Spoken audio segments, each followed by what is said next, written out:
श्री स्वामी समर्थ महाराज यांनी श्रीमती सुंदराबाई काडगावकर यांना प्रत्यक्ष दिलेल्या प्रासादिक चर्मपादुका दर्शन सोहळा ठाण्यामध्ये आयोजित करण्यात आला होता। श्री स्वामी समर्थ महाराज कृपा ट्रस्ट व स्वामी फाउंडेशन यांच्या वतीने हा कार्यक्रम आयोजित करण्यात आलेला होता। स्वामी फाउंडेशनचे तानाजी परशुराम कदम आणि महेश परशुराम कदम यांच्या हस्ते या पादुकांचं विधिवत पूजन करण्यात आलं, तर सायंकाळी भाविकांसाठी या ठिकाणी दर्शनाकरिता विशेष कार्यक्रमाचं आयोजन केलं होतं।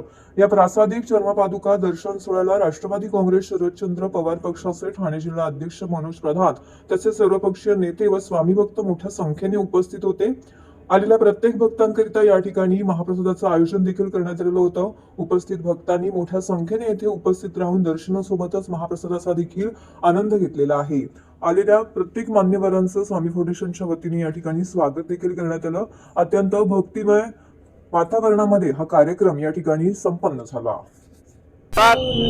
आम्ही नशीबवान आहोत, या विभागातील नागरिक नशीबवान आहोत की आमच्या हातून, या नागरिकांच्या हातून ठाणेकरांना अक्कलकोट श्री स्वामी समर्थ महाराज आणि प्रत्यक्ष प्रासादिक रूपात दिलेल्या चर्मपादुका दर्शन या ठाण्यामध्ये घडतं। यंदा 15 वर्ष आहे। आम्हाला अभिमान आहे आणि आनंदी तेवढाच आहे की ठाण्यातील या संपूर्ण नागरिकांना ज्यांना अक्कलकोटला जायला शक्य नसतं त्यांना साक्षात स्वामी महाराज इथे येऊन दर्शन देतात। एवढं भाग्यवान या सगळ्यांच्या रूपात आम्ही आहोत आणि आनंद आहे। सगळ्यात महत्वाचं, स्वामींच्या आशीर्वादाबरोबर ठाण्यातील सामाजिक क्षेत्रात, राजकीय क्षेत्रात कसा उमटलेल्या लोकांचा इथे आम्हाला आशीर्वाद मिळतो। ते स्वतः इथे आवर्जून स्वामी दर्शन घेतात, आम्हाला मार्गदर्शन करतात। आणि ठाणे जिल्हा फेडरेशनचे अध्यक्ष आदरणीय सिद्धार्थ राणे सुद्धा आहेत, इथे शिवसेना नेते प्रकाश पाटील साहेब आहेत। हे सगळे आस्था आणि श्रद्धेच्या नावावरती इकडे आलेले आहेत। यामध्ये एकच कळतंय की श्रद्धा आणि आस्था या दोन्ही खूप गरजेच्या गोष्टी आहेत आणि ह्या सगळ्या या एनर्जीवरती हे कार्यक्रम राबवले जातात। अशक्य ही शक्य करतील स्वामी। आता स्वामी म्हटलं की ज्यांच्या नावाच्या नंतर मी येतं, पहिला आपल्यामधला मी बाहेर काढा आणि स्वामींना पूर्णपणे सामावून घ्या। हे सगळं मी करणारा नाहीये, हे सगळं स्वामी आणि जनता करून आणणारी आहे। ठाण्यातील जनतेला सुख समृद्धी, भरभराटी, दीर्घायुष्य आणि निरोगी आयुष्य या स्वामींच्या मिळो, स्वामी समर्थांचा आशीर्वाद या ठाण्याच्या जनतेला मिळो, ही स्वामीने प्रार्थना असते। चंदनवाडी बरोबर ठाण्यातले अख्ख्या ठाण्यातले लोक येतात। खरं म्हणजे स्वामींचं नावच आपले म्हणतात। स्वामी असं म्हणतात की त्यांचं म्हणणं आहे, भिवू नकोस मी तुझ्या पाठीशी आहे, आणि तोच आशीर्वाद आमच्या सगळ्या ठाणेकरांना स्वामींचा आहे।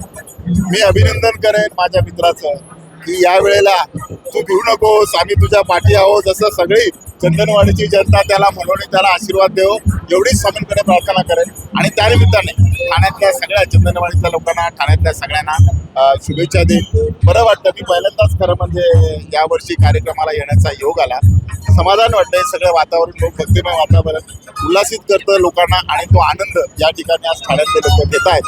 त्यासाठी आयोजकांना धन्यवाद देईन। कदाचित ती स्वामींची कृपा आहे आणि ती सगळ्यांना मिळो ही सदिच्छा। नमस्कार, धन्यवाद। याच्यापेक्षा आनंदाचा दुसरा क्षण काय असू शकतो? आणि आपण सगळे स्वामी भक्त त्यांच्या चेहऱ्यावरचा आनंद पाहिल्यानंतर समाधान हा कशात मिळू शकतो हा त्याच्यामागचा आपल्याला पाहायला मिळत असं उदाहरण। म्हणून मी सुद्धा त्या आस्थेने आणि त्या आपुलकीने आणि या दिवसांची वाट बघत असतो। त्याच्यामुळं न चुकताना दर्शन सोहळ्यामध्ये येत असतो आणि म्हणून आल्यानंतर, दर्शन झाल्यानंतर एक वेगळा आनंद आणि समाधान मिळतो। म्हणून या स्वामी भक्तांच्या चेहऱ्यावरचा आनंद बघून खूप समाधान आणि